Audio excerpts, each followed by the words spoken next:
श्री स्वामी समर्थ. जय जय स्वामी समर्थ. हा व्हिडिओ म्हणजे तुमच्यासाठी योगायोग नाही, तर ही एक स्वामींची कृपाच आहे. थांब, हा व्हिडिओ स्किप करू नकोस, कारण आज तू जे ऐकणार आहेस ते कदाचित तुझं आयुष्य बदलणार आहे. तू सध्या कितीही त्रासात असशील, कितीही तुटलेला असशील, पण एक सत्य आहे, तुझं वाईट संपत आलेलं आहे. फक्त तुला ते ओळखायचं आहे. देव कधीच कुणाला कायमचं दुःख देत नाही, पण काही लोकांना तो परीक्षा देत असतो, कारण त्यांच्यात काहीतरी मोठं असतं.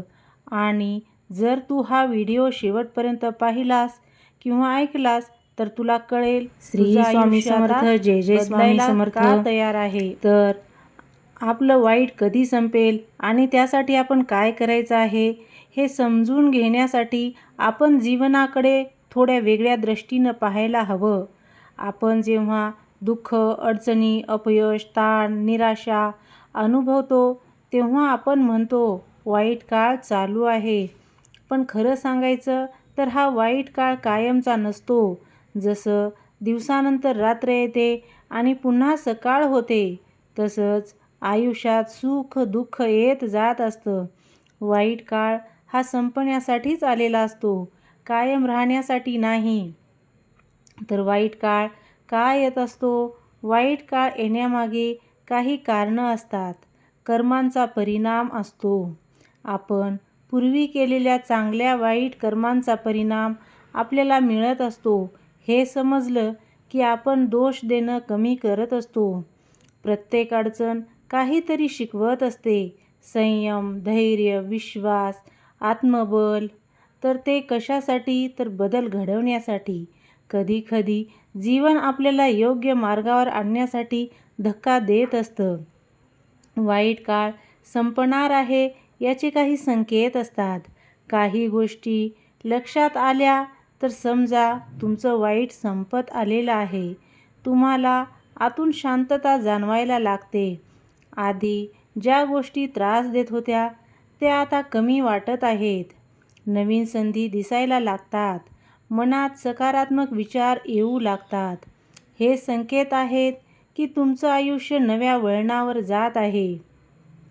आता सर्वात महत्त्वाचा प्रश्न, काय करावं? वाईट काळातून बाहेर पडण्यासाठी काही गोष्टी आहेत ज्या खूप प्रभावी आहेत.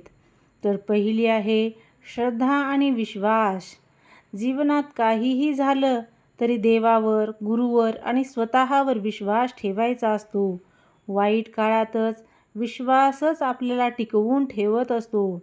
रोज मनात म्हणायचं आहे, हेही दिवस जातील, चांगले दिवस येणार आहेत. मन शांत ठेवायचं आहे. तणाव, चिंता, भीती हे वाईट काळ वाढवत असतात. त्यासाठी ध्यान करायचं आहे, म्हणजे मेडिटेशन, खोल श्वास घ्यायचा आहे, एकांतात थोडा वेळ घालायचा आहे. मन शांत असेल तर उपाय दिसायला लागतात. सकारात्मक विचार करायचा आहे. नकारात्मक विचार तुमची ऊर्जा कमी करतात. माझं काहीच होणार नाही, मी प्रयत्न करतोय, नक्की बदल होईल का? विचार बदलले की परिस्थितीसुद्धा बदलत असते. त्यासाठी प्रयत्न थांबवायचे नाहीत. वाईट काळात लोक हार मानतात, पण इथेच खरी परीक्षा असते. सतत प्रयत्न करत राहा. छोट्या गोष्टीतून सुरुवात करा. रोज पुढे जा, पण थोडं का होईना. प्रयत्न, वेळ हे मिळून बदल हा घडतच असतो. त्यासाठी चांगली कामं करा. वाईट काळ संपवण्यासाठी चांगले कर्म खूप महत्त्वाचे आहेत. गरजूंना मदत करणे, कोणालाही दुखवायचं नाही, सत्य आणि प्रामाणिकपणा ठेवायचा आहे. चांगलं केल्यावर चांगलंच परत येत असतं. प्रार्थना आणि नामस्मरण करायचं आहे. मनातून केलेली प्रार्थना खूप शक्तिशाली असते. रोज देवाचं नाव घ्यायचं आहे. सकाळ संध्याकाळ प्रार्थना करायची आहे. मनापासून संवाद करायचा आहे. यामुळे मनाला आधार मिळत असतो आणि मार्गसुद्धा सापडत असतो. सगळ्यात कठीण पण सगळ्यात आवश्यक गोष्ट म्हणजे काय? तर संयम. लक्षात ठेवा, झाड लावलं की लगेच फळ मिळत नाही. त्यासाठी तुम्हाला एक छोटी पण प्रेरणादायी अशी गोष्ट सांगणार आहे. एक माणूस होता, खूप अडचणीत होता. त्याने देवाला विचारलं, माझं दुःख कधी संपणार देवा? देव म्हणाला, जेव्हा तू हार मानणं थांबवशील आणि विश्वास ठेवशील, तेव्हा तुझं दुःख संपायला सुरुवात होईल. आणि त्या माणसाने प्रयत्न सुरू ठेवले आणि हळूहळू त्याचं आयुष्य बदललं. जीवनाचा खरा अर्थ काय आहे? तर वाईट काळ आपल्याला मजबूत बनवत असतो. जर आयुष्यात कधीच अडचण आली नसती तर आपल्याला स्वतःची ताकद कळली नसती. म्हणून कधीकधी वाईट काळ हा आपल्यासाठी आशीर्वादासारखाच असतो. तुम्ही आज ज्या परिस्थितीत आहात ती कायमची नाही. तुमचं वाईट संपणार आहे, पण त्यासाठी तुम्हाला विश्वास ठेवावा लागेल, प्रयत्न करावे लागतील, संयम ठेवावा लागेल. जीवन कधीच संपत नाही, ते बदलत राहत असतं. आज तुम्ही कितीही अंधारात असाल तरी लक्षात ठेवा, अंधार हा कायमचा नसतो. कारण एक छोटीशी किरणसुद्धा संपूर्ण अंधार दूर करू शकते. तुमच्यातच तीच किरण आहे. उद्या तुमचाच आहे. फक्त आज हार मानू नका. वाईट दिवस हे संपत असतात, पण जो शेवटपर्यंत टिकतो त्याच्यासाठी चांगले दिवस कायमचे होतात.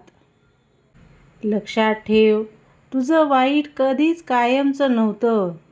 ते फक्त तुला मजबूत बनवण्यासाठी आलेलं होतं. आज तू रडतो आहेस, उद्या लोक तुझ्यासाठी टाळ्या वाजवतील. आज तू एकटा आहेस, उद्या तुझ्यासोबत संपूर्ण जग उभं असेल. देव उशीर करतो, पण अन्याय कधीच करत नाही. फक्त एक वचन स्वतःला दे, कितीही वाईट परिस्थिती आली तरीही हार मानणार नाही. कारण खेळ अजून संपलेला नाही. तुझा बेस्ट टाईम अजून यायचा आहे. वाईट काळ हा शिक्षा नाही, तो एक संकेत असतो की तुझ्यासाठी काहीतरी मोठं येणार आहे. आज तुझं आयुष्य जरी अंधारात असेल तरी लक्षात ठेव, अंधार कायम राहत नाही. तू जितका तुटला आहेस तितकाच तू मजबूत होणार आहेस. एक दिवस येईल जेव्हा तू मागे वळून पाहशील आणि म्हणशील, धन्यवाद त्या वाईट काळाला, कारण त्यानेच मला घडवलं आहे. तुझं वाईट संपत नाही असं तुला वाटतंय, पण खरं म्हणजे तुझं चांगलं सुरू होण्याच्या अगदी जवळ आहे. हार मानू नकोस, कारण शेवटचा प्रयत्नच कधीकधी आयुष्य बदलतो. लक्षात ठेव, तुझी ही परीक्षा देव घेतोय, पण तो तुझ्यासोबतच उभा आहे. थोडं अजून सहन कर, कारण तुझी कहाणी अजून संपलेली नाही, ती आता सुरू होणार आहे. श्री स्वामी समर्थ. जय जय स्वामी समर्थ.